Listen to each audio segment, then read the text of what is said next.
أعوذ بالله من الشيطان الرجيم. بسم الله الرحمن الرحيم. السلام عليكم ورحمة الله அளவிலா அருளாளனும் நிகரிலா பேரன்புடையவனுமாகிய எல்லாம் அல்ல அல்லாஹ்வின் திருப்பெயரால் ஆரம்பம் செய்கின்றேன். அந்த வல்லநாயனின் வற்றா பெருங்கருணை அல்லாஹ்வின் இறுதி தூதரும் நம் உயிரினும் மேலான நபிகள் நாயகம் ஸல்லல்லாஹு அலைஹி வஸல்லம் அவர்கள் மீதும் அன்னாரின் வழிமுறையை நெறி தவறாமல் பின்பற்றிய உத்தம சத்திய சஹாபாக்கள் மீதும் அனைத்து முஸ்லிம்கள் மீதும் நாம் அனைவரின் மீதும் என்றென்றும் நின்று நிலவட்டுமாக. அன்பிற்குரிய பெரியோர்களே, தாய்மார்களே, சகோதர சகோதரிகளே, அல்லாஹ்வுடைய மாபெரும் கிருபையினால் பெரம்பலூர் மாவட்டம் வெப்பை குடிக்காடு கிளையின் சார்பாக ஏற்பாடு செய்யப்பட்டிருக்கக்கூடிய இந்த தர்பியா எனும் நல்லொழுக்க பயிற்சி நிகழ்ச்சியிலே குடும்பத்தோடு சொர்க்கம் செல்வோம் என்ற தலைப்பு எனக்கு தரப்பட்டிருக்கிறது. இந்த தலைப்பிற்கான நோக்கம் என்னவென்று சொன்னால், நம்முடைய சமுதாயத்திலே மார்க்க அறிவற்ற மக்களிடம் ஒரு பேச்சு வழக்கு உண்டு. என்ன பேச்சு வழக்கு என்று சொன்னால், பெண்கள் என்பவர்கள் நரகத்திற்காகவே படைக்கப்பட்டவர்கள். ஒரு பெண் தொழ வேண்டிய அவசியம் இல்லை, ஒரு பெண் நோன்பு நோக்க வேண்டிய அவசியம் இல்லை, ஒரு பெண் எந்த ஒரு மார்க்க கடமையையும் செய்ய வேண்டிய அவசியம் இல்லை. என்ன காரணம் என்று சொன்னால், பெண்கள் யாருமே சொர்க்கம் செல்ல மாட்டார்கள். பெண் என்றாலே அவள் நரகத்திற்காக படைக்கப்பட்டவள் தான் என்ற ஒரு தவறான இஸ்லாத்திற்கு எதிரான நம்பிக்கை இஸ்லாத்தை அறியாத ஆண்களிடம் சில ஆண்டுகளுக்கு முன்பு வரை அவ்வாறு பேசக்கூடிய ஆண்கள் பல ஊர்களிலும் இருந்திருக்கின்றார்கள். நீங்கள் நம்முடைய இஸ்லாமிய சமுதாயத்திலே பார்க்கலாம், இந்த தௌஹீத் பிரச்சாரம் வருவதற்கு முன்பாக பள்ளிவாசலில் பெண்களுக்கு என்று எந்த ஒரு அனுமதியும் கிடையாது. தப்லீக் ஜமாத்துன்னு போவாங்க. தப்லீக் ஜமாத் என்பவர்கள் தொழுகைக்காக யாரை அழைப்பார்கள் சொன்னோம்னா ஆண்களைத்தான் அழைப்பார்கள். அதற்காக ஆண்கள் சென்று பெண்களை அழைக்க முடியுமா என்ற ஒரு கேள்வி ஏற்படலாம். ஆனால் இந்த தௌஹீத் பிரச்சாரம் வருவதற்கு முன்பாக பெண்களுக்கும் மார்க்கத்திற்கும் எந்த விதமான தொடர்பும் இல்லாத அதிகமான இடங்களில் பெண்கள் மார்க்கத்தை கற்காதவர்களாக, மார்க்கத்தை அறியாதவர்களாக, ஏதோ பெருநாளைக்கு ஒரு தடம் அல்லது ஏதாவது ஒரு நாளிலே ஏதாவது ஒரு வீட்டிலே ஒன்று கூடி ஏதோ அவர்களுக்கு தெரிந்த முறையில் சில வசனங்களை ஆயத்துக்களை ஓதி குனிந்து நிமிர்வார்கள். இப்படித்தான் சமுதாயத்துடைய நிலைமை இருந்தது. ஆனால் இன்றைக்கு அல்லாஹ்வுடைய கிருபையினால் தமிழகத்தில் பெண்களுக்கு மத்தியிலும் மார்க்க விழிப்புணர்வு ஏற்பட்டிருப்பதை பார்க்கிறோம். எந்த அளவிற்கு என்று சொன்னால், இன்றைக்கு எல்லா ஊர்களிலும் பெண்களுக்கென்றே குர்ஆன் சுன்னா அடிப்படையில் மார்க்கத்தை போதிக்கக்கூடிய ஆயிரக்கணக்கான மதரசாக்கள் இயங்கி வருவதை நாம் பார்க்கிறோம். பெண்களும் மார்க்க பேச்சாளர்களாக மாறி இருக்கக்கூடிய காட்சியை பார்க்கிறோம். இஸ்லாத்தின் மீது வைக்கப்படக்கூடிய குற்றச்சாட்டுகளுக்கு தகுந்த முறையில் பதிலளிக்கக்கூடிய பெண் ஆலிமாக்களும் உருவாகி இருக்கக்கூடிய ஒரு காலகட்டத்தை காட்சியை நாம் பார்த்து வருகின்றோம். இந்த சூழலில் குடும்பத்தோடு சொர்க்கம் செல்வோம் என்கின்ற தலைப்பு இங்கே ஏன் தரப்பட வேண்டும் என்பதை நாம் சற்றே சிந்திக்க கடமைப்பட்டிருக்கிறோம். ஏனென்று சொன்னால், இன்றைக்கு குர்ஆன் ஹதீஸ் மட்டும்தான் மார்க்கம், இறை செய்தியை மட்டும்தான் பின்பற்ற வேண்டும் என்று நம்பிக்கை கொண்ட இஸ்லாமிய சமுதாயத்திலே, குறிப்பாக தௌஹீத்வாதிகளிடத்திலே ஒரு மறைமுகமான ஒரு செயல்பாடு. மறைமுகம் என்று சொன்னால், பண்டைய காலத்திலே பெண்கள் நரகத்திற்குத்தான் படைக்கப்பட்டவர்கள் என்ற நம்பிக்கையில் எப்படி மார்க்கம் தெரியாதவர்கள் இருந்து கொண்டிருந்தார்களோ, அதுபோன்று தௌஹீத்வாதிகள் என்று சொல்லக்கூடியவர்கள் அவர்கள் அளவில் ஒரு குடும்பத்தில் குடும்பத்திலே ஒரு கணவன், மனைவி, தாய், தந்தை, பிள்ளைகள் இருப்பார் என்று சொன்னால், தௌஹீதை பின்பற்றக்கூடிய அந்த சகோதரர் அவர் அளவிற்கு சரியாக இருக்கின்றார். 5 கால தொழுகைகளை தொழுகின்றார். பாவமான காரியங்கள் நடைபெறக்கூடிய சபைகளை அவர் தவிர்த்து கொள்கின்றார். தீமையான காரியங்களை விலகிக் கொள்கின்றார். ஒரு ஷிர்கான காரியங்களை முன்னிறுத்தி, விதவான காரியங்களை முன்னிறுத்தி ஏதேனும் திருமணமோ நிகழ்ச்சிகளோ நடக்கும் என்று சொன்னால் அவர் தன்னை அதிலிருந்து விலக்கிக் கொள்கிறார். ஆனால் அதே நல்ல எண்ணத்தை இவர் எதை பாவம் என்று கருதி விலகிக் கொள்கிறாரோ அதே அவருடைய மனைவி அவ்வாறு நடக்க வேண்டும் என்று விரும்புகிறாரா என்று சொன்னால் அதை அதிகமான சகோதரர்கள் கண்டுகொள்வதில்லை. தன்னுடைய பிள்ளைகள் அவ்வாறு நடக்க வேண்டும் என்று விரும்புகிறார் என்று சொன்னால் அதிலும் அதிகமானவர்கள் கண்டுகொள்வதில்லை.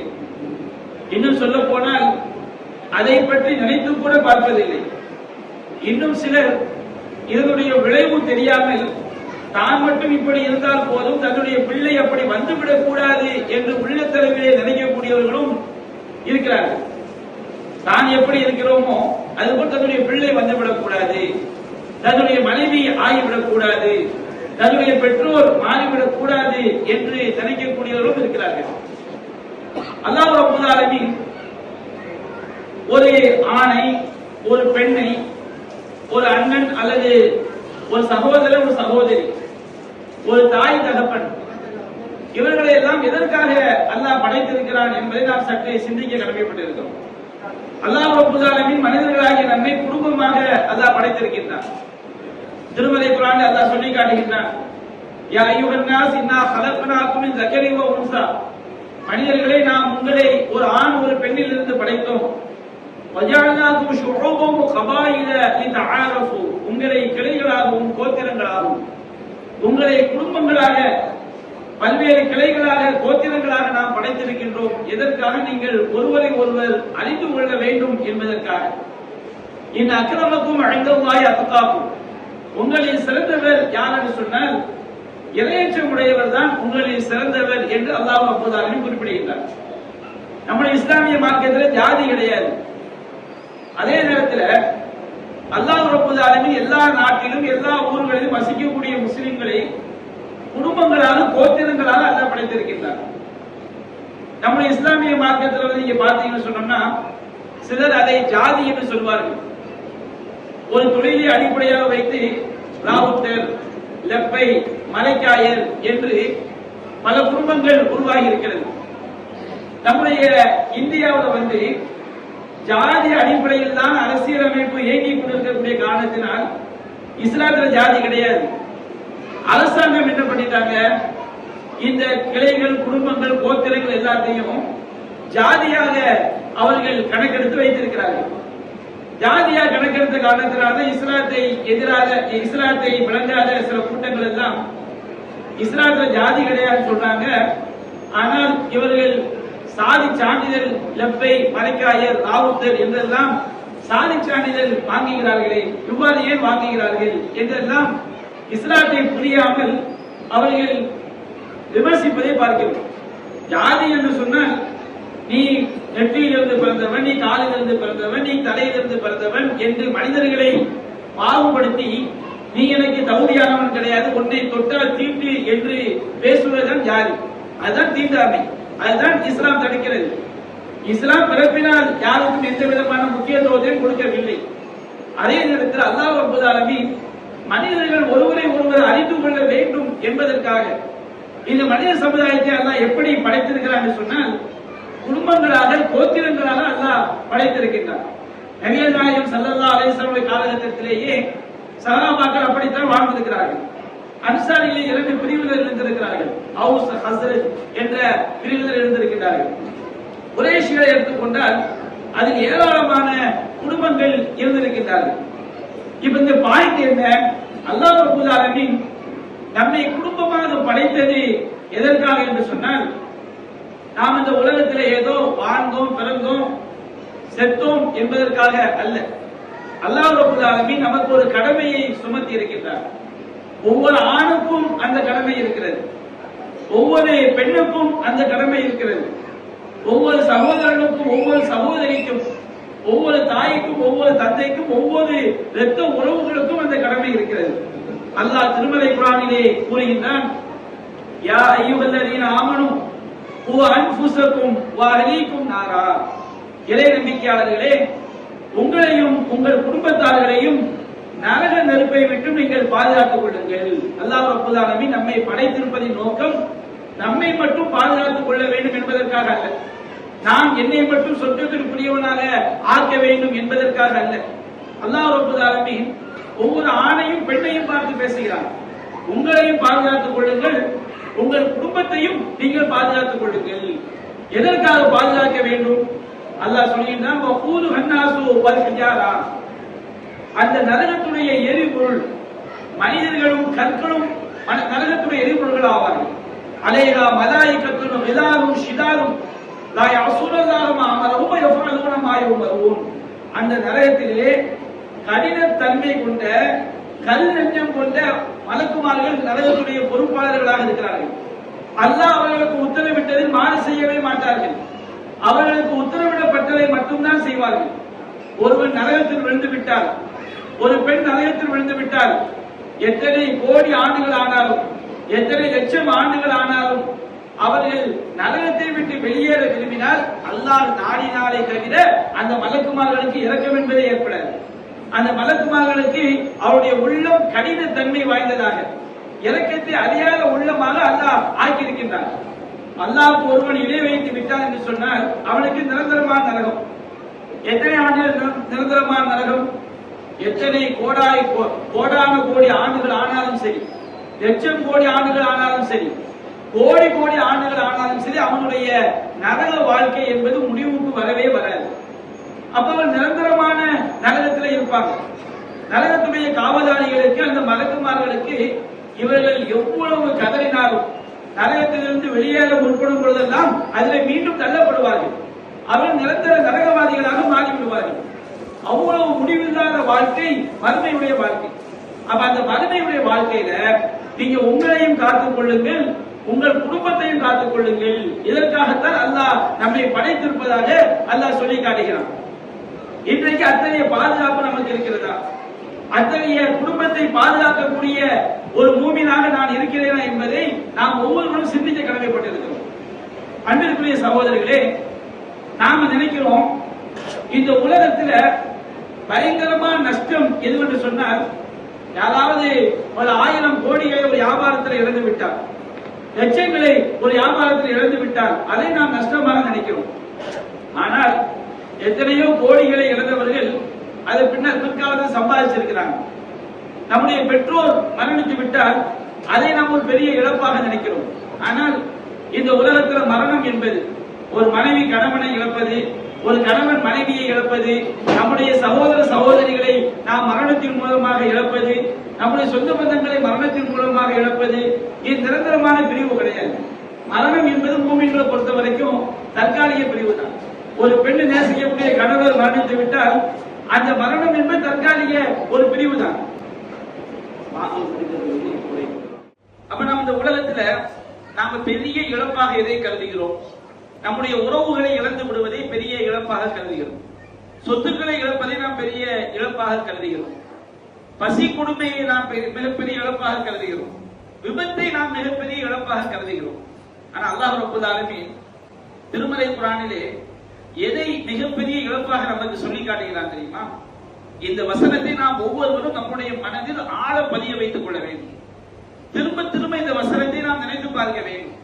அல்லாஹ் கூறுகின்றான், குல் நபியே நீங்கள் மக்களுக்கு சொல்லுங்கள், இன்னல் ஹாசினீன் அல்லதீன ஹஸிரு அன்ஃபுஸஹும் வ அஹ்லீஹிம் யௌமல் கியாமா. மக்களுக்கு நீங்கள் தெளிவாக சொல்லிவிடுங்கள், நிச்சயமாக உண்மையாக இழப்பிற்குள்ளானவர்கள் யார் என்று சொன்னார், நஷ்டவாளிகள் யார் என்று சொன்னால், ஹஸிரு அன்ஃபுஸஹும் தாமும் நஷ்டத்திற்குள்ளாய், வ அஹ்லீஹிம் யௌமல் கியாமா தங்களுடைய குடும்பத்தையும் மறுமை நாளில் இழந்து விடுகிறார்களே அவர்கள் தான் நஷ்டவாளிகள். அல்லாஹ் சொல்லி காட்டுகிறான். யார் மறுமையில் அவனும் நஷ்டத்திற்குள்ளாய் இந்த உலக வாழ்க்கையை பாழாக்கி தன்னுடைய குடும்பத்தையும் மறுமை நாளில் இழந்து விடுகிறான், அவன் தான் நஷ்டவாளிகள். அல்லாஹ் ரப்பல் ஆலமீன் நம்முடைய கவனத்தில் நாம் அதிகமாக பதிய வைக்க வேண்டும் என்பதற்காக மீண்டும் அல்லாஹ் சொல்கின்றான், அலா மக்களே கவனத்தில் கொள்ளுங்கள், தெரிந்து கொள்ளுங்கள், ذَلِكَ هُوَ الْخُسْرَانُ الْمُبِينُ, இதுதான் தெளிவான இழப்பு, இதுதான் பெரு நஷ்டம், இதுதான் பேர் இழப்பு என்று அல்லாஹ் ரப்பல் ஆலமீன் நமக்கு திருமறை குர்ஆனில் எச்சரிக்கை செய்கிறார். அல்லாஹ் ரப்பல் ஆலமீன் நம்மை படைத்ததின் நோக்கம் நாம் மட்டும் சொர்க்கம் செல்ல வேண்டும் என்பதற்காக அல்ல. ஒரு பெண் அவள் மட்டும் சொர்க்கம் செல்வதற்காக அல்லாஹ் நம்மை படைக்கவில்லை. ஒரு சகோதரன் அவன் மட்டும் சொர்க்கம் செல்வதற்காக அல்லாஹ் அவனை படைக்கவில்லை. ஒரு தாய் அவள் மட்டும் சொர்க்கம் செல்வதற்காக அல்லாஹ் அவளை படைக்கவில்லை. எதற்காக அல்லாஹ் படைத்திருக்கின்றான்? ஒரு பெண் தன்னுடைய குடும்பத்தையே சொர்க்கத்திற்கு அழைத்து செல்ல வேண்டும். ஒரு ஆண் தன்னுடைய குடும்பத்தையே நரகத்திற்கு சொர்க்கத்திற்கு அழைத்து செல்ல வேண்டும். ஒரு சகோதரன் தன்னுடைய குடும்பத்தையே சொர்க்கத்திற்கு அழைத்து செல்ல வேண்டும் என்பதற்காகத்தான் அல்லாஹ் படைத்திருக்கின்றான். மிகப்பெரிய நஷ்டம் இந்த உலகத்தில் ஏற்படக்கூடிய நஷ்டம் அல்ல, நம்முடைய செல்வத்தை இழப்ப நஷ்டம் அல்ல, நம்முடைய சொத்துக்களை இழப்ப நஷ்டம் அல்ல, நம்முடைய உறவுகளை மரணத்தின் மூலமாக பிரிவது நஷ்டம் அல்ல. மரணம் என்பது தற்காலிக பிரிவு தானே. மரணம் என்பது இறை மறுப்பாளர்கள் வேண்டுமானால் நிரந்தர பிரிவாக நினைக்கலாம். ஒரு மூமினை பொறுத்த வரைக்கும் நமக்கு தற்காலிக பிரிவு தான். நபிகள் நாயகம் ஸல்லல்லாஹு அலைஹி வஸல்லம் அவர்கள் கபர் ஜியாரத்து போகும்போது கூட நமக்கு இறந்தவர்களுக்காக செய்ய வேண்டிய பிரார்த்தனை எப்படி சொல்லி தந்தார்கள்? அஸ்ஸலாமு அலைக்கும் யா தார கௌமில் முஃமினீன், மூமின்களான வீட்டாரே உங்கள் மீது அல்லாஹ்வுடைய சாந்தி உண்டாகட்டும். நஸல் இன்னா இன்ஷா அல்லாஹு பிக்கும் லாஹிகூன், அல்லாஹ் நாடினால் விரைவில் நாங்கள் உங்களை சந்திக்கவிருக்கிறோம். நமக்கு மரணம் என்பது நிரந்தர பிரிவல்ல. நாம யாராவது மூத்தாயிட்டோம்னா முடிஞ்சு போச்சுன்னு நினைக்கிறோம். மூமின்கள் நினைக்க வேண்டிய அவசியமே கிடையாது. நாம அல்லாஹ் நபிகள் சொல்லி தந்தார்கள், அல்லாஹ் நாடினால் விரைவில் நாங்கள் உங்களை சந்திக்க போகிறோம். நஸ்அலுல்லாஹ லனா வ லகுமுல் ஆஃபியா, உங்களுக்கும் எங்களுக்கும் நாங்கள் அல்லாஹ்விடத்தில் நாங்கள் நன்மையை கேட்கிறோம், மன்னிப்பை கேட்கிறோம் என்றுதான் நபிகள் நாயகம் ஸல்லல்லாஹு அலைஹி வஸல்லம் அவர்கள் கபர் ஜியாரத்தில் ஓதுற துஆவை நமக்கு சொல்லி தந்தாங்க. அப்ப அல்லாஹ் ரப்பல் ஆலமீன் நம்மை படைத்ததின் நோக்கம் குடும்பத்தை சொர்க்கத்திற்கு அழைத்து செல்வதற்கு தான். அல்லாஹ் ரப்பல் ஆலமீன் திருமறை குர்ஆன்ல சொல்லி காட்டுகின்றான், வல்லதீன யகூலூன், உண்மையான இறை நம்பிக்கையாளர்கள் அல்லாஹ்ட்ட துஆ செய்வாங்களாம். எப்படி துஆ செய்வாங்களாம்? ரப்பனா ஹப்லனா மின் அஸ்வாஜினா வ ذُرِّيَّاتِنَا குர்ரத அயுனின், இறைவா எங்களுடைய வாழ்க்கை துணை, ஒரு பெண்ணுக்கு கணவன் வாழ்க்கை துணை, ஒரு ஆணுக்கு மனைவி வாழ்க்கை துணை.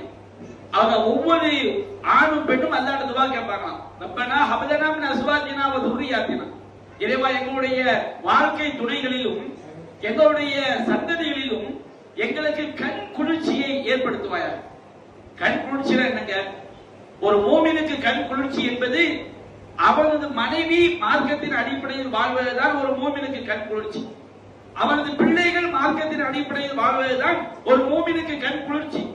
வஜஅல்னால் முத்தகீன இமாமா, இறைவா இறைவனை அஞ்சி வாழக்கூடியவர்களுக்கு எங்களை முன்னோடியாக ஆக்குவாயாக. ஒவ்வொரு மூமினும் நினைக்க வேண்டுமா, நானும் என்னுடைய மனைவியும் என்னுடைய பிள்ளைகளும் வாழக்கூடிய வாழ்க்கையை பார்த்து ஒரு இறை நம்பிக்கையாளன், ஒரு இறையச்சமுடையவன் இன்னொரு இறையச்சமுடையவனை பார்க்கும் பொழுது அவனை போன்று நாம் வாழ வேண்டும். அவன் தன்னுடைய பிள்ளைகளை வளர்த்ததை போன்று நான் என்னுடைய பிள்ளைகளை வளர்க்க வேண்டும் என்று ஒவ்வொரு மூமினும் தன்னுடைய குடும்பத்தை மற்றவர்களுக்கு முன்மாதிரியாக்கி காட்ட வேண்டும் என்று அல்லாஹ் சொல்லி காட்டுகின்றான். இந்த மாதிரி ஒரு குடும்பத்தை ஒரு மூமின் உருவாக்கி விட்டால் அல்லாஹ் கூறுகின்றான், உலாயிக யுஜ்ஸௌனல் குர்ஃபத பிமா ஸபரு, இவர்கள் பொறுமையாக இருந்த காரணத்தினால். பொறுமை என்றால் என்ன? நான் சும்மா ஒரு இதுவே சொல்லி காட்டினேன். உலாயிக யுஜ்ஸௌனல் குர்ஃபத பிமா ஸபரு, அவர்கள் பொறுமையாக இருந்த காரணத்தினால் அவர்களுக்கு சொர்க்க மாளிகைகள் கூலியாக வழங்கப்படும், பரிசாக வழங்கப்படும். பொறுமை என்று சொன்னால் ஒவ்வொரு வாழ்க்கையினுடைய ஒவ்வொரு நிலையிலும் அல்லாஹ்வும் அல்லாஹ்வுடைய தூதரும் சொன்ன அடிப்படையில் வாழ்வதற்கு பெயர் தான் பொறுமை. கணவன் மனைவியாக வாழ்கிறோமா, கணவன் எப்படி வாழ வேண்டும் என்று குர்ஆன் சொன்னது, மனைவி எப்படி வாழ வேண்டும் என்று மார்க்கம் சொன்னது, அதன்படி வாழ்ந்தால் நாம் சபருடைய குடும்பம். பிள்ளைகளை வளர்க்கிறோமா, பிள்ளைகளை எப்படி வளர்க்க வேண்டும் என்று மார்க்கம் கற்றுத் தருகிறது, அப்படி வாழ்ந்தால் நாம் சபருடைய குடும்பம். வியாபாரத்தில் ஈடுபடுகிறோமா, விவசாயம் செய்கிறோமா, கொடுக்கல் வாங்கல் நடைபெறுகிறதா, திருமணம் நடைபெறுகிறதா, ஒவ்வொரு காரியத்திலும் சபுர் என்பது என்ன, உறுதி என்பது என்ன? சபுர் என்று சொன்னால் அல்லாஹ் அல்லாஹ்வுடைய தூதரும் காட்டி தந்த முறைப்படி வாழ்வதற்கு பெயர் தான் சபுர். அது அல்லாஹ் சொல்லி காட்டுகின்றான். அவர்கள் குடும்பத்தோடு சொர்க்கம் செல்வார்கள். அந்த சொர்க்கம் செல்வதற்குரிய காரணம் என்ன? உலாயிக யுஸௌன குர்ஃபத பிமா ஸபரு வ யலகௌன ஃபீஹா தஹியத்து வ ஸலாமா. அவர்கள் உறுதியாக இருந்த காரணத்தினால் சொர்க்க மாளிகைகள் அவர்களுக்கு கூலியாக வழங்கப்படும். அங்கே அவர்கள் வாழ்த்துக்களையும் சலாம் கூறி அவர்கள் வரவேற்கப்படுவார்கள் என்று அல்லாஹ் ரப்பல் ஆலமீன் சொல்லி காட்டுகின்றார். காலிதீன ஃபீஹா, அதிலே அவர்கள் நிரந்தரமாக அந்த சொர்க்கத்திலே இருப்பார்கள். குடும்பத்தோடு முடிவில்லாத சொர்க்கம், நிரந்தரமான சொர்க்கம். எத்தனை கோடான கோடிகள் ஆண்டுகள் ஆனாலும் அவர்கள் அந்த சொர்க்கத்திலே குடும்பத்தோடு நிம்மதியாக இருப்பார்கள். ஹஸ்னத் முஸ்தகர்ர வ முகாமா, அதுதான் சிறந்த தங்குமிடம், சிறந்த நுழைவிடம் என்று அல்லாஹ் ரப்பல் ஆலமீன் நமக்கு சொல்லி காட்டுகிறார். அன்பிற்குரிய சகோதரர்களே, இந்த வசனம் நமக்கு என்ன சொல்லி காட்டுகிறது? அல்லாஹ் நம்மை படைத்ததின் நோக்கம் நாம் மட்டும் சொர்க்கம் செல்வதற்காக அல்ல. இந்த உலகத்திலே இறையச்சம் உடையவர்களுக்கு முன்மாதிரியாக வாழ்ந்து நம்முடைய மனைவி, மக்கள், தாய், தந்தை, குடும்பம் அனைவரையும் சொர்க்கம் அழைத்து செல்வதற்காகத்தான் அல்லாஹ் நம்மை படைத்திருக்கின்றார். அல்லாஹ் ரப்பல் ஆலமீன் திருமறை குர்ஆனில் பல்வேறு வசனங்கள் சொல்லி காட்டுகின்றார். அதாவது அல்லாஹ் கூறுகின்றான், வஜன்னாதி யதுஹுலூனஹா, சொர்க்க பூஞ்சோலைகளில் அந்த மூமின்கள் நுழைவார்கள். மூமின்கள் மட்டுமா நுழைவார்கள்? அல்லாஹ் கூறுகின்றான், வமன் ஸலஹ மின் ஆபாயிஹிம் வ அஸ்வாஜிஹிம் வ துர்ரியாத்திஹிம், அவர்களுடைய நல்லோர்களாக இருந்த அவருடைய மூதாதையர்கள், அவருடைய பெற்றோர்கள், அவருடைய வாழ்க்கை துணைகள், அவருடைய பிள்ளைகள் அனைவரும் சொர்க்கத்திற்குள் நுழைவார்கள். அல்லாஹ் ரப்பல் ஆலமீன் ஒரு மூமின் மட்டும் சொர்க்கம் செல்ல வேண்டும், ஒரு குடும்ப தலைவன் மட்டும் சொர்க்கம் செல்ல வேண்டும் என்று அல்லாஹ் குறிப்பிடவில்லை. சொர்க்கம் என்பதிலே அவர்களும் மூமின்கள் சொர்க்கம் நுழைவார்கள். அவருடைய குடும்பத்தில் நல்லோர்களாக வாழ்ந்த, அல்லாஹ் பயன்படுத்தக்கூடிய வார்த்தையை பார்க்க வேண்டும்.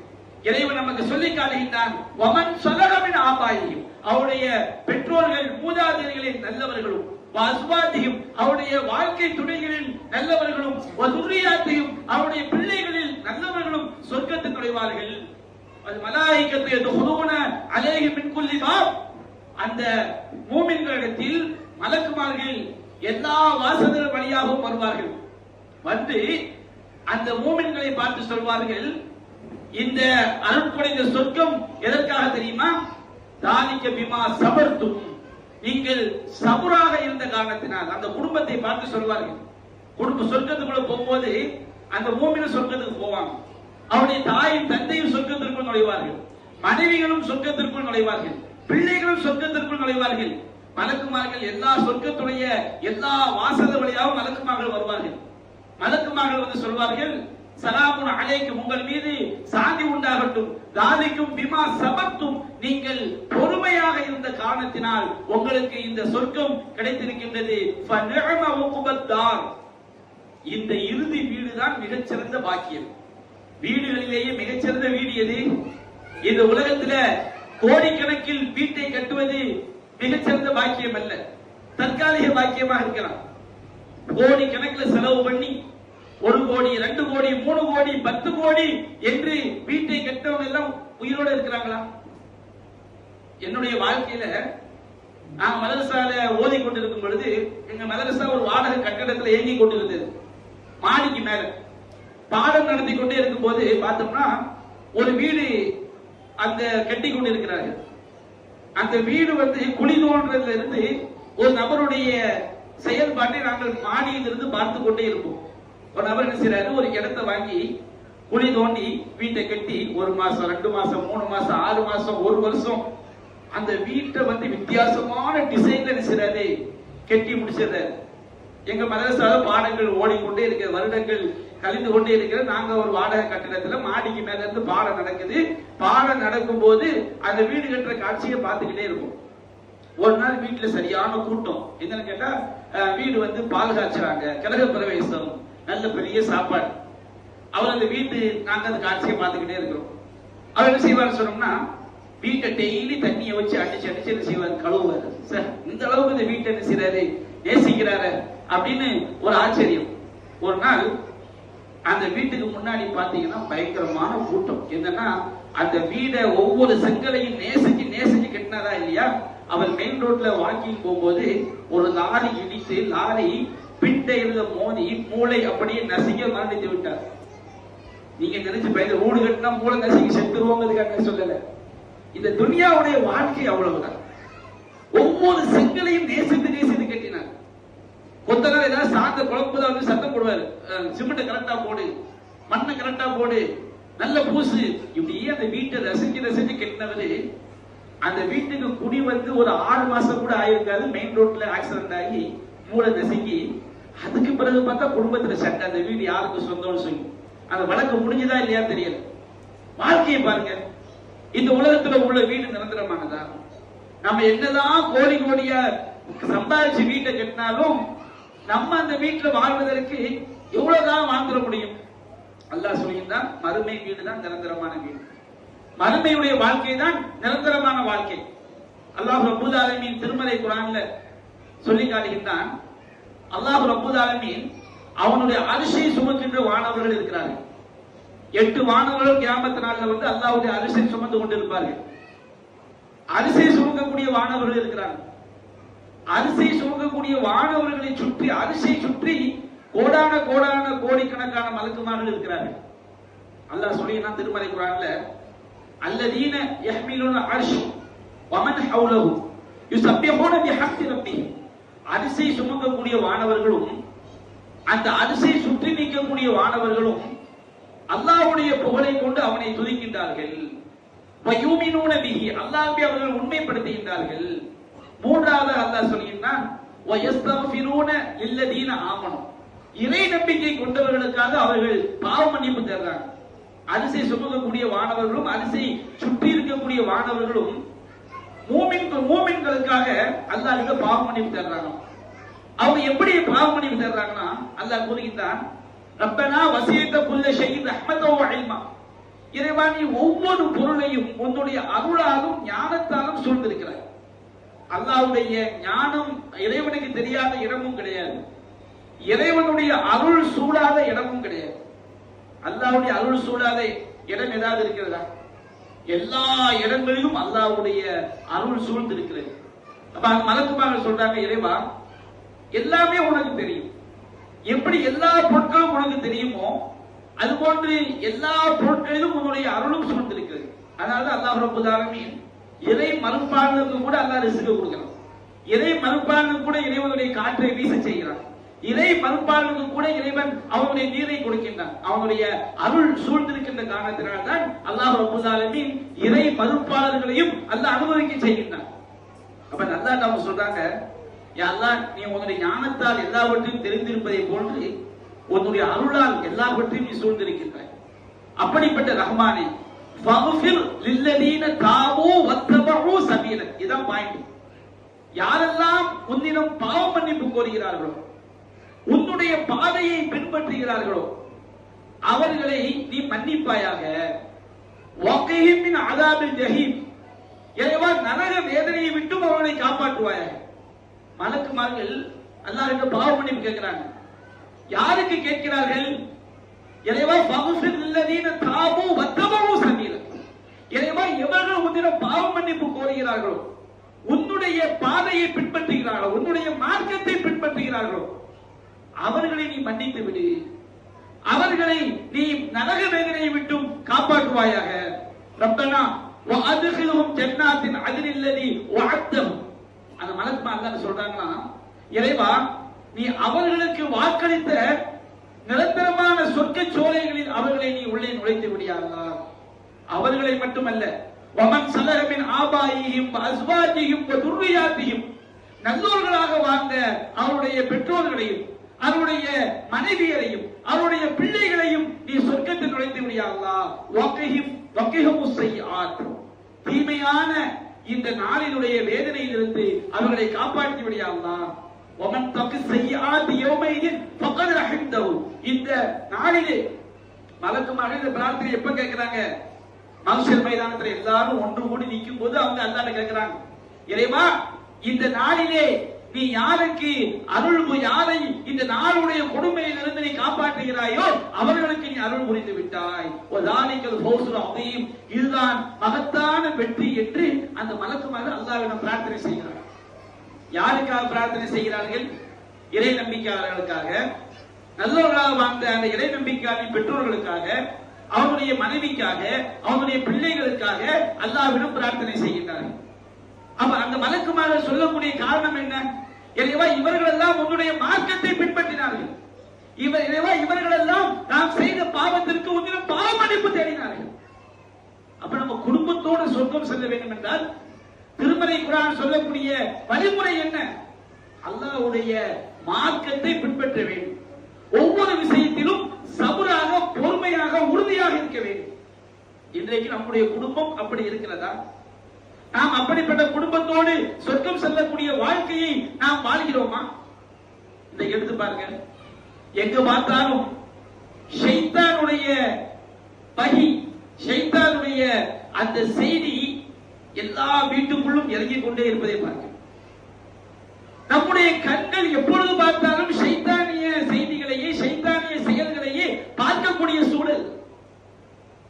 ஒரு காலத்துல கெட்டு போக வேண்டும் என்றால் தீய நண்பர்களோடு சேர்ந்து கெட்டு போனார்கள், வீட்டை விட்டு வெளியில் போய் கெட்டு போனார்கள். ஆனால் இன்றைக்கு வீடுகளில் எல்லா ஜன்னல்கள் அடைக்கப்பட்டிருந்தாலும், எல்லா கதவுகள் அடைக்கப்பட்டிருந்தாலும் ஷைத்தானுடைய செய்திகள் அப்படியே செல்போன்கள் வழியாக வந்து இறங்கி, அவன் யாரோடு சேராவிட்டாலும், யாரை பார்க்காவிட்டாலும், யாரோடு பழகாவிட்டாலும் குடும்பத்தை சீரழிக்கக்கூடிய நாசகார சக்தியாக இந்த செல்போன்கள் உருவெடுத்திருப்பதை பார்க்கிறோம். செல்போன் என்பது அற்புதமான சாதனம். இதை நன்மைக்கு பயன்படுத்தினால் நல்லது. செல்போன் என்பதே கெட்டதா? செல்போன் என்பதே கெட்டது கிடையாது. ஒரு கத்தி என்பதே கெட்டதா? கத்தி என்பது கெட்டது கிடையாது. அதை வைத்து நம்ம கத்தரிக்காய் வெட்டலாம், கதியை வெட்டலாம். நல்லதுக்கு பயன்படுத்தினால் கத்தி நல்லது. அதை வைத்து ஒருவருடைய கழுத்தை அறுத்தால், ஒருவருடைய வயிற்றை குத்தினார், கொலைகால வேலையை செய்தால் கத்தி கெட்டது. இன்றைக்கு இந்த செல்போன்கள் நல்லதுக்கு பயன்படுகிறதா, கெட்டதுக்கு பயன்படுகிறதா? இந்த செல்போன்களால் கெட்டு போகும் எத்தனை குடும்பங்கள் இன்றைக்கு நாசமாகிக் கொண்டிருக்கிறது. எத்தனை குழந்தைகள் தங்கள் வாழ்க்கையை தொலைத்துக் கொண்டிருக்கிறார்கள். இன்றைக்கு இந்த சமூக வலைதளங்கள், வாட்ஸ்அப்பா இருக்கட்டும், பேஸ்புக்கா இருக்கட்டும், இன்ஸ்டாகிராமாக இருக்கட்டும், தொலைக்காட்சி பெட்டிகள் ஒன்றுதான் இன்றைக்கு எல்லா தொலைக்காட்சி பெட்டி, டிவி, எல்லாத்தையும் பத்திரிகை, இதழ்கள் எல்லாவற்றையும் ஒன்று சேர்ந்த ஒரே கருவியாக இன்றைக்கு செல்போன் வந்திருக்கிறது. எத்தனை குடும்பங்கள் நாசம், எத்தனை இளைஞர்கள். திடீர்னு பார்த்தா சில ஊர்களில் 2 குடும்பம் சண்டை பிடிக்கணும். சண்டைனா சும்மா ஒரு குழந்தைகள் விளையாட சண்டை இல்லை. அவன் கத்தி எடுத்துட்டு வர்றான், இவன் அருவாதை எடுத்துட்டு வர்றான், வெட்டலாம். என்னடா பார்த்தா செல்போன்ல மோதலாம், கேம் விளையாடும் போது மோதலாம். அப்படியே செல்போன் மூலமாக எத்தனை பேர் தவறான நண்பர்களோடு தொடர்பு கொண்டு போதைக்கு அடிமையாக இருக்கின்றார்கள். எத்தனை குடும்பங்கள் ஆன்லைன் ரம்மி என்று விளையாடி, நான் இஸ்லாமிய சமுதாயத்தை உள்ளடக்கிதான் சொல்கிறேன், ஆன்லைன்ல போய் சீட்டு விளையாடி குடும்பங்களை இழந்து தற்கொலை செய்து கொண்ட குடும்பங்கள் எத்தனை. இது செல்போன் மூலமாக தவறான தொடர்பு ஏற்பட்டு ஓடி போன குடும்பங்கள் எத்தனை. இது செல்போன் மூலமாக எத்தனை கணவன் மனைவி வாழ்க்கைகள் விவாகரத்தை நோக்கி சென்று கொண்டிருக்கிறது. அப்படி என்றால் இன்றைக்கு குடும்பங்கள் நாசமாவதற்கு இந்த செல்போன்கள் மிக முக்கிய காரியமாக அமைந்திருப்பதை பார்க்கிறோம். திடீர்னு நல்லதா இருக்கிறாங்க ஒரு அம்மா, ஒரு பெண்ணு, திடீர்னு பார்த்தா மௌத்து செய்தி. ஏன் அவங்க இறந்து போயிட்டாங்க? செல்போன்ல எதையோ சாப்பிட்டா உடம்பு ஒல்லி ஆகலாம்னு சொன்னாங்கன்னு சொல்லி அதை சாப்பிட்டாங்க, மௌத்தாயிட்டாங்க. கேள்விப்படுறோமா இல்லையா? நல்லதனமா இருந்தாங்க, என்ன ஆச்சு? அதுல கண்டதையும் பார்த்து நாசமாயிட்டாங்க. எத்தனை பேர் தங்களுடைய முக அழகை வியாபாரமாக்கி, அவங்களுடைய வியாபார சரக்கு என்ன? ஆள் கொஞ்சம் மூக்கு மொழியுமா இருந்தா போதும், அவங்க கணவனும் மனைவியும், இவரு மனைவியை கொஞ்சிறத, மனைவி கணவனை கொஞ்சிறத அவ அப்படியே வீடியோ எடுக்கிறாங்க. நாம இன்னைக்கு ஷாப்பிங் போறோம், நாங்க இன்னைக்கு ஜூஸ் குடிக்கிறோம், நாங்க இளநீ குடிக்கிறோம். அதே ஒரு லட்சணம் இல்லாத ஒரு சகோதரி அந்த ஜூஸ் குடிக்கிறோம் போட்டா எவனாவது பாப்பானா? அதுக்கு நீங்க லைக்க போய் பாத்தீங்கன்னா 1,50,000 லைக் இருக்குது. எல்லாம் யாருன்னு பாத்தீங்கன்னா எல்லாம் பாத்திமா, ஆயிஷா, ஹாஜரா, முபீனா, இது கூட அப்துல் காதர், அப்துல்லா. 1,50,000 லைக் யாருக்கு? யாரோ ஒரு ஆயிஷா வந்து அவங்க இளநீ குடிக்கிற அதை யூடியூப்ல போட்டிருக்காங்க. குழந்தைய பெற்றெடுப்பதை மட்டும்தாங்க லைவ்ல காட்டல. சில யூடியூப் நம்ம சமுதாயத்துல இன்றைக்கு நான் 1வது மாதம் உண்டாயிருக்கிறேன், 2வது மாதம், 3வது மாதம் எங்களை ஆபரேஷன் தியேட்டருக்குள் கொண்டு செல்லக்கூடிய காட்சி. இவன் பேசிக்கிறதா புள்ள பிறந்துட்டா, என்ன புள்ள பிறந்துட்டா, அவங்க யூடியூப்ல என்ன செய்யறாங்க, டெய்லி பதிவேற்றிக்கிட்டு இருக்கிறாங்க. இப்ப இன்னைக்கு சமுதாயம் எங்க போகுது பாருங்க. இந்த சமுதாயம், இந்த குடும்பங்கள் ரோஷத்தை இழந்த குடும்பங்களாக இன்றைக்கு பல குடும்பங்கள் மாறிக்கொண்டிருக்கிறது.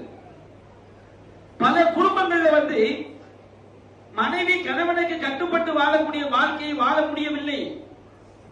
திருமணத்திற்கு முன்பாக வாட்ஸ்அப்லையும் பேஸ்புக்லையும் இன்ஸ்டாகிராம்லையும் எப்பொழுதும் ரீல்ஸ் பார்த்து பார்த்து பைத்தியமாகி திருமணம் ஆனவுடன் கணவனை கவனிக்க வேண்டும், கணவனுக்கு கட்டுப்பட வேண்டும், கணவனுக்கு சமைத்து போட வேண்டும், முடிய மாட்டேங்குது. கணவன் வெளியிலிருந்து வந்த சாப்பாடு ஆக்கி வைக்கணும், மனைவியுடைய பொறுப்பு, மனைவியுடைய கடமை, பிள்ளைகளை கவனிக்க வேண்டும். அவர் வெளியிலிருந்து வருவாரு, அவர் செல்போன்ல மூழ்கி குடிக்கிறார், இவங்க செல்போன்ல மூழ்கி இருக்கிறாங்க.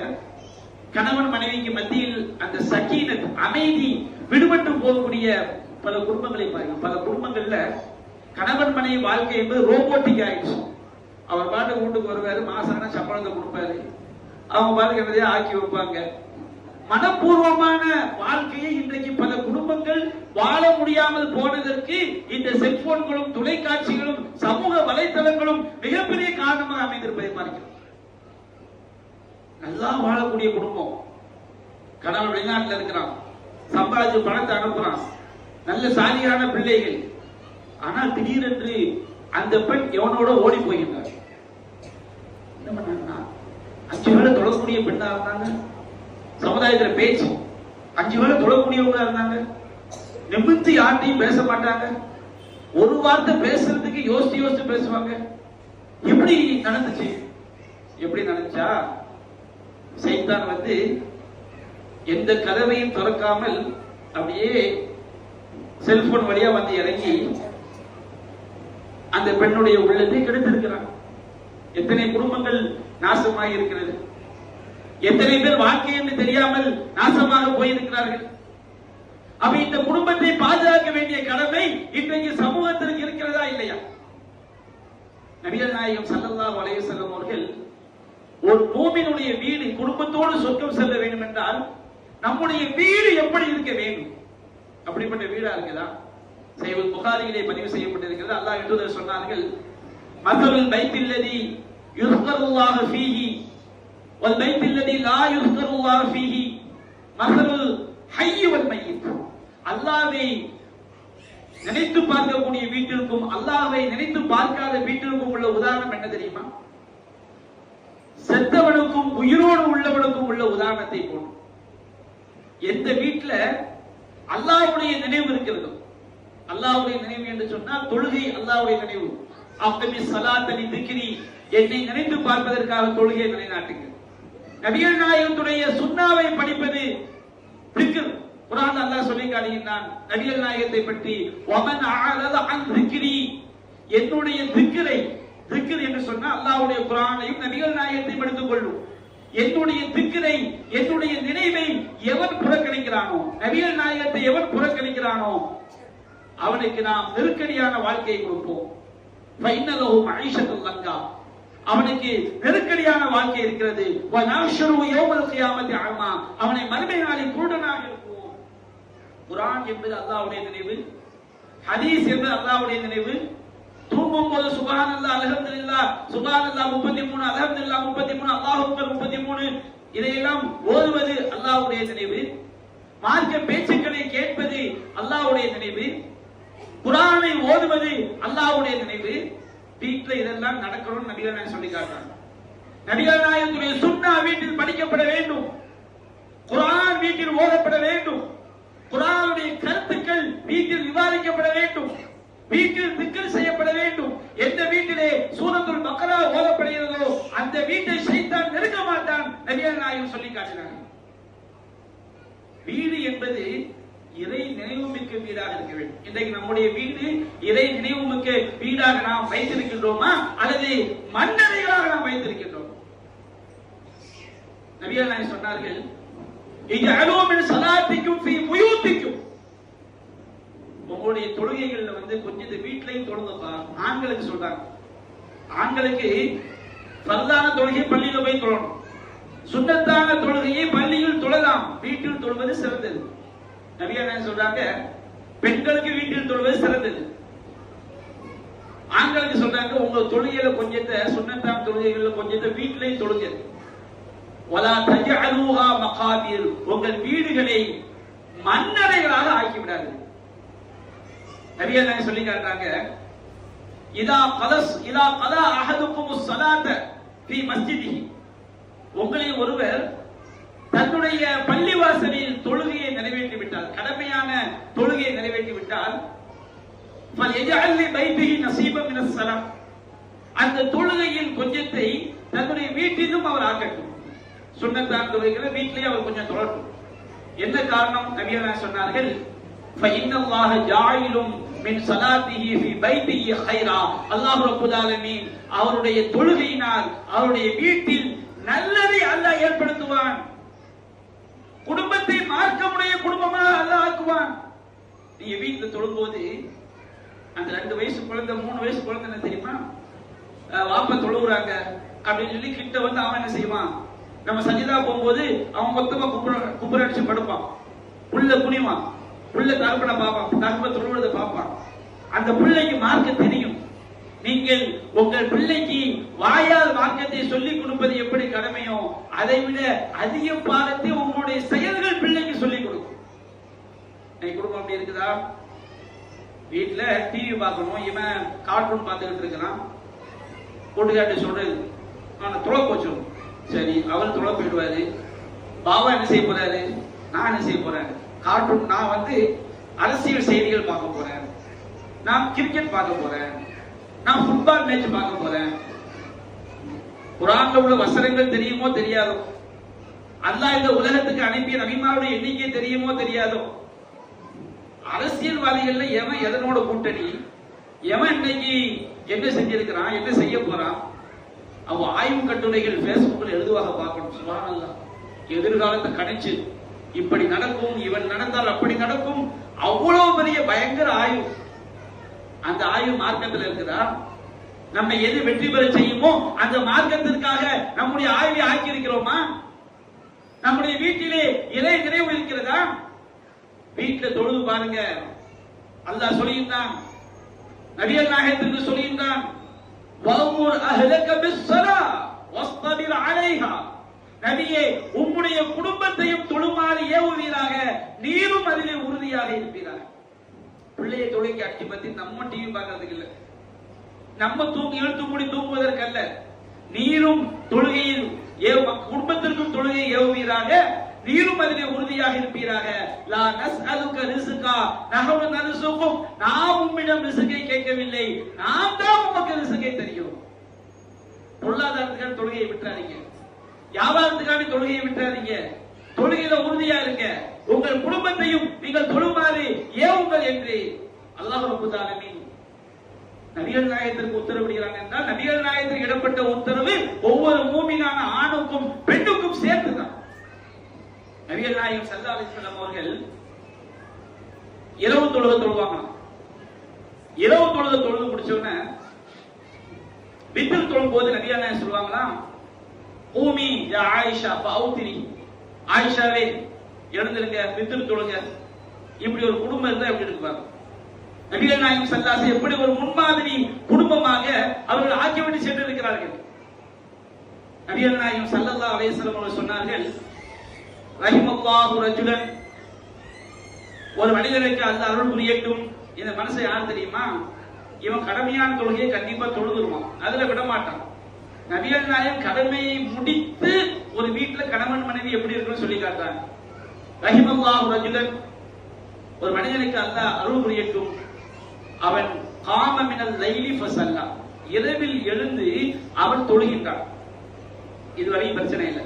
இரவுல எழுந்து அவர் தஹஜ்ஜத் தொழுகிறார். ஃபஐகத இம்ராஅத்தஹு, தன்னுடைய மனைவியை அவன் எழுப்புகிறான். ஃபைன் அபத், அந்த மனைவி மறுத்து விட்டால், ஃபநலக ஃபீ வஜ்ஹிஹா அல்மா, அவருடைய முகத்தில் தண்ணீரை தெளித்து எழுப்புகிறார். இது அதே மாதிரி நபி என்ன சொல்றாங்க, ரஹிமல்லாஹு இம்ரஅத்தன், ஒரு பெண்ணுக்கு அல்லாஹ் அருள் புரியட்டும், காமத் மினல் லைல், அவள் இரவில் எழுகின்றாள், ஃபஸல்லத், அவள் இரவு தொழுகையை தொழுகின்றாள். அவள் தொழுது முடிச்ச பிறகு சரி கணவர் ரொம்ப உழைச்சிட்டு வந்து ரொம்ப டயர்டா இருக்கிறாரு, நம்ம 3 மணிக்கு எங்க கணவர் எழுப்ப வேண்டாம், அவள் தொழுகிறான்.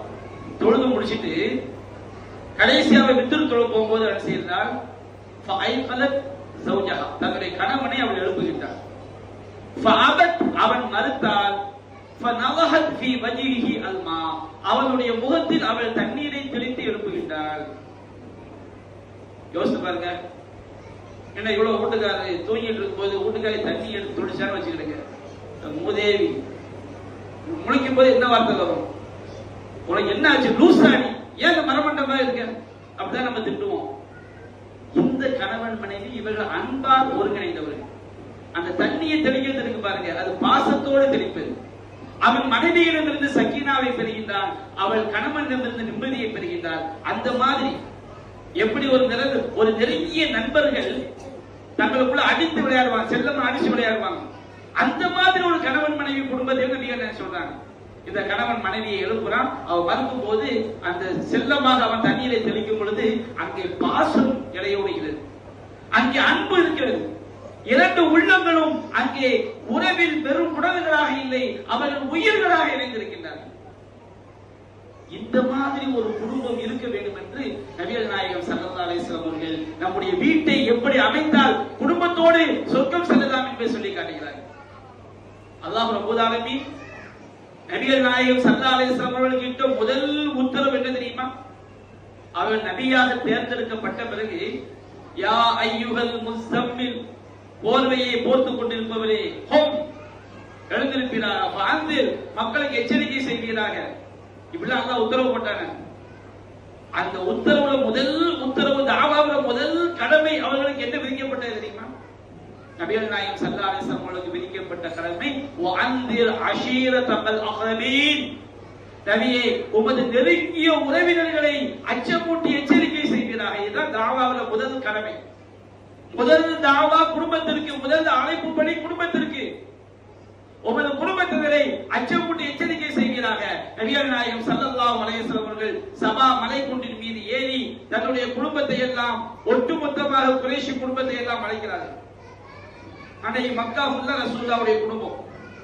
ஒவ்வொரு குடும்பத்தையும் பேர் சொல்லி அழைத்து ஒவ்வொரு குடும்பத்துக்கும் அவர்கள் அழைப்பு விடுகின்றார்கள்.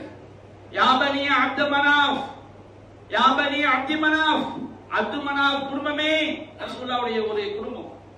இஷ்தரு வலா அன்ஃபுசிக்கும், உங்களை நீங்களே பாதுகாத்துக் கொள்ளுங்கள். மறுமை விஷயத்துல நீங்க உங்களை பாதுகாத்துக் கொள்ளுங்கள். நான் அல்லாஹ்வுடைய தூதராக இருக்கிறேன், நான் உங்களை காப்பாற்றி விட முடியும் என்று எண்ணி விடாதீர்கள், உங்களை நீங்களே பாதுகாத்துக் கொள்ளுங்கள். லா ஊனி அன்கும் மினல்லாஹி ஷையா, அல்லாஹ்விடமிருந்து உங்களுக்கு ஏற்படக்கூடிய எந்த ஒன்றையும் நான் தடுத்து விட முடியாது. தன்னுடைய குடும்பத்தை அழைத்துக் கொண்டே வந்து இரத்த உறவுகளுக்கு வருகிறார்கள். யா அப்பாஸ், ரசூலுல்லாஹ்வுடைய தந்தையுடன் வந்த சகோதரர் அப்பாஸ் அங்கே இருக்கிறார். யா அப்பாஸ் அம்மா ரசூலுல்லாஹ், அல்லாஹ்வுடைய தூதருடைய தந்தையின் சகோதரர் அப்பாஸே, உங்களை நீங்கள் பாதுகாத்துக் கொள்ளுங்கள். மறுமைக்காக இந்த உலகத்திலேயே நீங்கள் தயார் செய்து கொள்ளுங்கள். லா ஊனி அன்க மினல்லாஹி ஷையா, நாளை அல்லாஹ்விடமிருந்து உங்களுக்கு ஏற்படக்கூடிய எந்த ஒன்றையும் நான் தடுத்து விட முடியாது. ரசூலுல்லாஹ்வுடைய தந்தை உடன் பிறந்த சகோதரி மாமி சஃபியா ரலியல்லாஹு அன்ஹா அங்க இருக்கிறாங்க. ரசூலுல்லாஹ்வுடைய மனைவி ஒரு சஃபியா இருக்கிறாங்க, அவங்க பின்னாடி தான் மனைவி ஆவறாங்க. ரசூலுல்லாஹ்வுடைய தந்தை உடன் பிறந்த சகோதரி மாமி சஃபியா ரலியல்லாஹு அன்ஹா அங்க இருக்கிறாங்க. யா சஃபியா அம்மத் ரசூலில்லாஹ், அல்லாஹ்வுடைய தூதரின் தந்தையுடன் பிறந்த சகோதரி சஃபியாவே, அல்லாஹ்வுடைய தூதருக்கு மாமியே, இஷ்தரி அலா அன்ஃபுசி, உன்னை நீயே பாதுகாத்துக் கொள். லா ஊனி அன்கி மினல்லாஹி ஷையா, அல்லாஹ்விடமிருந்து உனக்கு ஏற்படக்கூடிய எந்த ஒன்றையும் நான் தடுத்து விட முடியாது.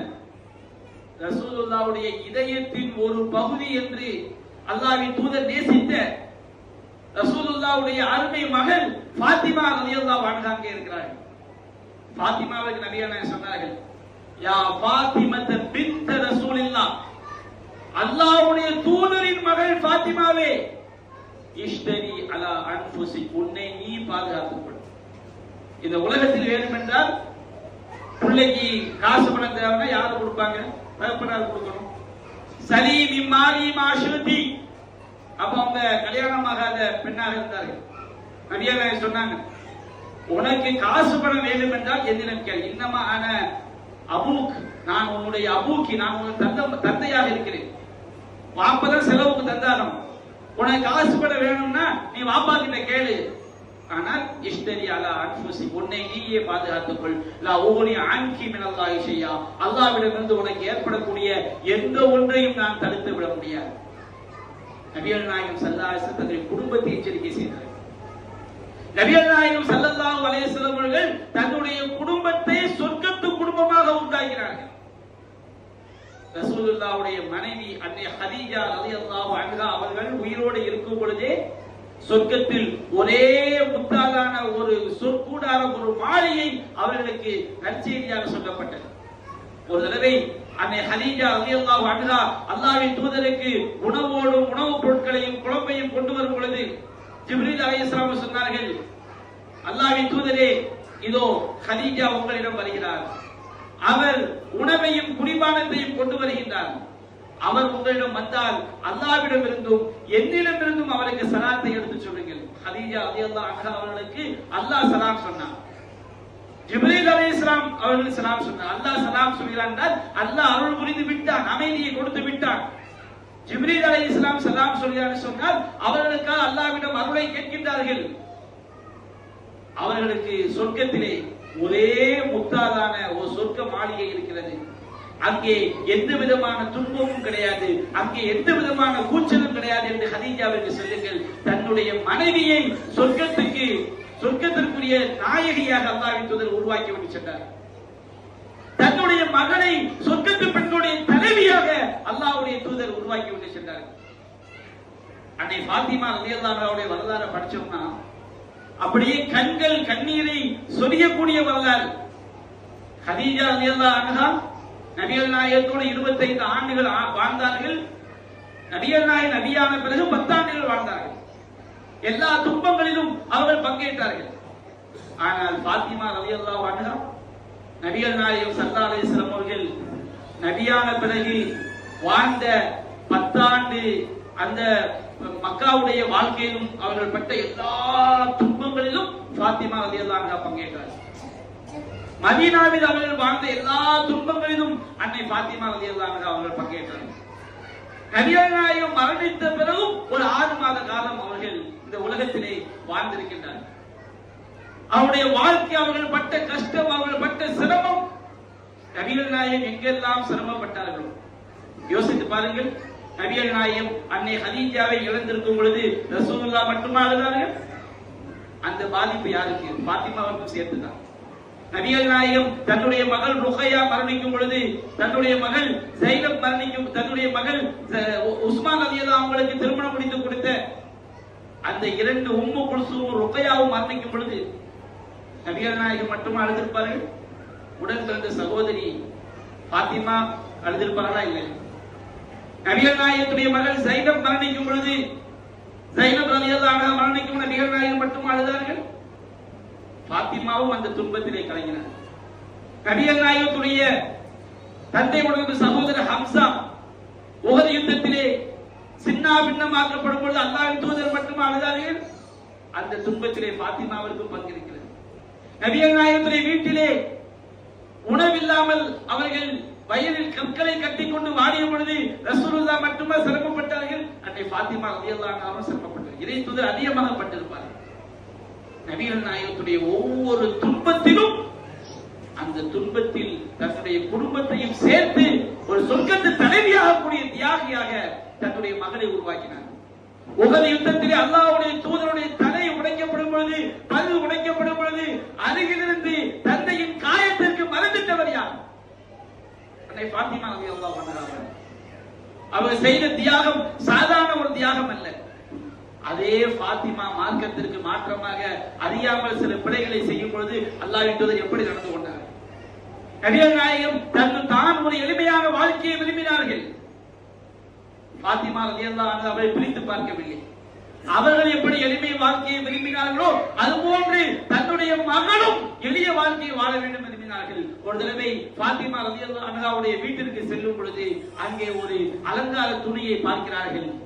நபிகள் நாயகம் அப்படியே சாப்பிடாமல் திரும்பி சென்று விட்டார்கள். பாத்திமா ரலியல்லாஹு அன்ஹா அவர்கள் மதனி போய் விளக்கம் கேட்டு அனுப்புகிறார்கள். நபிகள் நாயகம் ஸல்லல்லாஹு அலைஹி சொன்னார்கள், இந்த மாதிரி அலங்கரிக்கப்பட்ட வீட்டிற்குள் நுழைவது நபிக்கு தகுதியானதல்ல. பாத்திமா ரலியல்லாஹு அன்ஹா அவர்களை ரசூல் ஸல்லல்லாஹு அலைஹி வஸல்லம் தான் எப்படி வாழ வேண்டும் என்று நினைத்தார்களோ அதுபோல் தன்னுடைய மகளும் வாழ வேண்டும் என்று நினைத்தார்கள். இதுதான் ஒரு மூமினான தந்தையின் கடமை என்பதை நமக்கு பாடம் நடத்தி விட்டு சென்றார்கள். பாத்திமா ரலியல்லாஹு அன்ஹா அவர்கள் அதை மாற்றியவர்கள் தான் அல்லாஹ்வின் தூதர் அவர்கள் அந்த வீட்டிற்கு வந்தார்கள். தன்னுடைய மகள் தவறு செய்தாலும் மகள் தானே செய்துவிட்டு போகட்டும் என்றவர்கள் இருக்கவில்லை. தன்னுடைய பேர குழந்தைகள்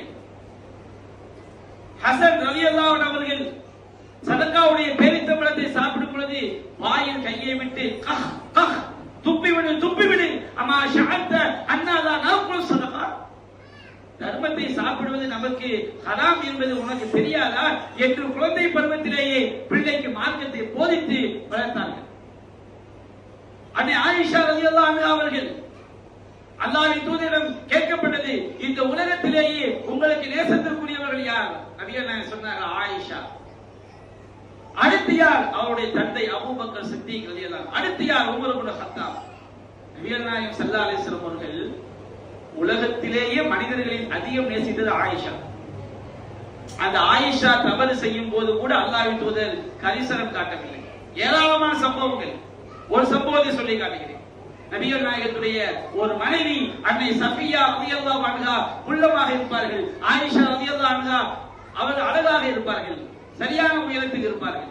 நபிகள் நாயகத்துடைய மனைவிமார்களிலே அழகானவர் அன்னை ஆயிஷா ரலியல்லாஹு அன்ஹா. அவர்கள் ஒரு தடவை அல்லாஹ்வின் தூதரிடம் சஃபியாவை கேலி செய்கிறார்கள். அவர்கள் உள்ளம் என்பதை கையால் காட்டுகிறார்கள். அல்லாஹ்வின் தூதரே, ஹஸ்புக மின் சஃபியா கதா கதா, இந்த மாதிரி சஃபியா இருக்கிறாங்களா உங்களுக்கு போதும் தானே? நபிகள் நாயகம் சொன்னார்கள், ஆயிஷாவே, லவ் குல்தி கலிமத்தன், நீ சொன்ன வார்த்தை இருக்கிறது அல்லவா, இந்த வார்த்தையை கடலில் சென்று கரைத்தாலும் கடல் துர்நாற்றம் பிடித்துவிடும், அப்படிப்பட்ட வார்த்தையை சொல்லிவிட்டார். மனைவி என்பதால் நேசத்திற்குரிய என்பதால் மார்க்கத்துக்கு மாற்றமாக அவர்கள் சொல்லும் பொழுது அல்லாஹ் என்பதை விட்டு விட்டார்களா? மனைவிக்கு மார்க்கத்தை சொல்லாமல் விட்டு விட்டார்களா? அங்கே மனைவிக்கு மார்க்கத்தை போதித்து தன்னோடு சொர்க்கத்திற்கு அழைத்து செல்லக்கூடிய குடும்பமாக அல்லாஹ்வின் தூதர் தன்னுடைய குடும்பத்தை உருவாக்கி காட்டினார். ஏராளமான சான்றுகளை நான் சொல்லிக் கொண்டே போகலாம். ஆயிஷா ரலியல்லாஹு அன்ஹா அவர்கள் ஒரு தடவை ஒரு அலங்கார துணியை மாட்டி வைத்திருக்கும் பொழுது அல்லாஹ்வின் தூதர் அந்த கோபத்தை தன்னுடைய முகத்தில் காட்டினார்கள்.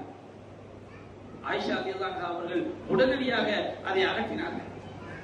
அல்லாஹ்வின் தூதர் தன்னுடைய மனைவியை, தன்னுடைய மகளை, தன்னுடைய பேர குழந்தைகளை, தன்னுடைய மனைவியார் ஆயிஷா ரலியல்லாஹு அன்ஹா, நேசத்திற்குரிய மனைவியான ஆயிஷா, எல்லோரையும் அவர்களை சொர்க்கத்திற்கு அழைத்து செல்லக்கூடிய பணியை அவர்கள் செய்தார்கள். நாம் நம்முடைய குடும்பத்தை சொர்க்கத்திற்கு அழைத்து செல்வதற்காகத்தான் அல்லாஹ் படைத்திருக்கின்றான். நம்முடைய பிள்ளைகளை சாலிகான பிள்ளைகளாக வளர்க்க வேண்டும். அல்லாஹ்விடம் பிரார்த்தனை செய்ய வேண்டும். இப்ராஹிம் நபி பிரார்த்தனை செய்தார்கள், ரப்பி ஜஅல்னி முகீம ஸலாத்தி வ மின் ذُرِّيَّتِي, இறைவா என்னையும் தொழுகை நிலைநாட்டக்கூடியவனாக ஆக்கு, என்னுடைய சந்ததிகளையும் தொழுகை நிலைநாட்டக்கூடியவனாக ஆக்கு. அவர் தன்னை மட்டும் காப்பாற்ற நினைக்கவில்லை. ரப்பி வஜ்னுபனி வ பனிய அன் அஅ்புதுல் அஸ்னாம், இறைவா என்னையும் என்னுடைய பிள்ளைகளையும் சிலை வழிபாட்டை விட்டு, ஷிர்கை விட்டு, குஃப்ரை விட்டு காப்பாற்றி விடு அல்லாஹ்.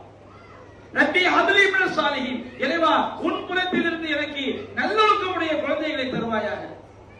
நமக்கு அல்லாஹ் பிள்ளைகளை தந்தது சாலிகான பிள்ளைகளாக, நம்முடைய மரணத்திற்கு பிறகும் நமக்கு பிரார்த்தனை செய்யக்கூடிய பிள்ளைகளாக, தகப்பனுக்காக அவர் மரணித்த பிறகும் தகப்பனுக்காகவும் தாய்க்காகவும் பிரார்த்தனை செய்யக்கூடிய பிள்ளைகளை உருவாக்குவதற்கு அல்லாஹ் நமக்கு குழந்தைகளை தந்திருக்கிறார்.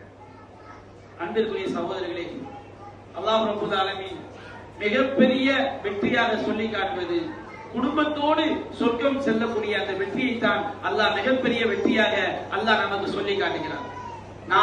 நாமும் மார்க்கத்தில் உறுதியாக இருக்க வேண்டும். நம்முடைய மனைவி மக்களுக்கும் மார்க்கத்தை போதிக்க வேண்டும். நம்மால் இயன்றவர் அல்லாஹ் நாடினா நீங்கள் எவ்வளவுதான் சொன்னாலும் சிலர் தருதலையா போவாங்க. நாம சொன்னோமா என்பதைதான் அங்கே பார்க்க வேண்டும். நூஹ் அலைஹிஸ்ஸலாம் மகனை திருத்த முடியவில்லை, அல்லாஹ்வுடைய நாட்டம். ஆனா முயற்சி செய்தார்களா இல்லையா? யா புனைய இர்கம் மஅனா வலா தகுன் மஅல் காஃபிரீன், என்னுடைய மகனே என்னோட கப்பலில் ஏறிவிடே, காஃபில ஒருவனாக ஆகிவிடாதே. கடைசி வரைக்கும் முயற்சி செய்தார். தன்னுடைய மனைவிக்கு சொன்னார்கள், மனைவி திருந்தவில்லை. ஹூத் அலைஹிஸ்ஸலாம் தன்னுடைய மனைவிக்கு சொன்னார்கள், மனைவி திருந்தவில்லை. இப்ராஹிம் அலைஹிஸ்ஸலாம் தன்னுடைய தந்தைக்கு சொன்னார்கள், தந்தை திருந்தவில்லை. நபிகள் நாயகம் ஸல்லல்லாஹு அலைஹி வஸல்லம் அவர்கள் அபூ தாலிப் அவர்களுக்கு சொன்னார்கள், அவருக்கு அல்லாஹ் நேர்வழி பாக்கியத்தை கொடுக்கவில்லை. இன்னும் எத்தனையோ பேருக்கு சொன்னார்கள், அல்லாஹ் நேர்வழி பாக்கியத்தை கொடுக்கவில்லை. ஆனால் அப்படி சில உதாரணங்கள் இருந்தாலும் பல குடும்பங்கள் குடும்பத்தோடு வாழ்ந்து சொர்க்கத்துக்குரிய மக்களாக ஆயிருக்கிறார். அபூ தல்ஹா, உம்மு சுலைமுடைய வாழ்க்கையை பார்க்கிறோம். எத்தனையோ சஹாபாக்களுடைய வாழ்க்கையை நாம் பார்க்கிறோம். கணவன் மனைவியாக உம்மு சலமா, அபூ சலமா அவர்கள், அபூ சலமா சொர்க்கத்திற்குரியவர், உம்மு சலமாவும் சொர்க்கத்திற்குரிய. பின்னர் நபிகள் நாயகத்திற்கு அவர்கள் மனைவியாக ஆகிறார்கள். எத்தனையோ குடும்பத்தோடு சொர்க்கத்திற்கு செல்லக்கூடிய குடும்பங்களையும் நாம் பார்க்கிறோம். எனவே நாம் நம்முடைய குடும்பத்தை, குடும்பத்தோடு நாம் சொர்க்கம் செல்வதற்குரிய முயற்சிகளை செய்ய வேண்டும். இன்றைய ஷைத்தானிய காலகட்ட, ஷைத்தானுடைய வழிகேடுகள் நிறைந்திருக்கக்கூடிய காலகட்டத்திலே கண்ணும் கருத்துமாக நம்முடைய குடும்பத்தை நாம் பாதுகாக்க வேண்டிய கடமை நமக்கு இருக்கிறது. இதில் நாம் சோர்வடைந்து விடக் கூடாது. நம்முடைய வீட்டை தீனுடைய வீடாக, மார்க்கமுடைய வீடாக, மனைவி பிள்ளைகளோடு மார்க்கத்தை பேசக்கூடிய வீடாக, மார்க்க சபைகளில் கலந்து கொள்ளக்கூடிய குடும்பமாக, தீமையான சபைகளை புறக்கணிக்கக்கூடிய குடும்பமாக நாம் குடும்பத்தோடு சொர்க்கம் செல்வதற்குரிய முயற்சிகளை நாம் செய்ய வேண்டும். அல்லாஹ் ரப்பல் ஆலமீன் அப்படிப்பட்ட நற்பாக்கியத்தை நாம் அனைவருக்கும் தந்தருள் புரிவானாக என்று கூறி என்னுடைய உரையை நான் நிறைவு செய்கின்றேன். வாஹிரு தஅவானா அல்ஹம்துலில்லாஹி ரப்பில் ஆலமீன். அஸ்ஸலாமு அலைக்கும் வரஹ்மத்துல்லாஹி வபரகாத்துஹு.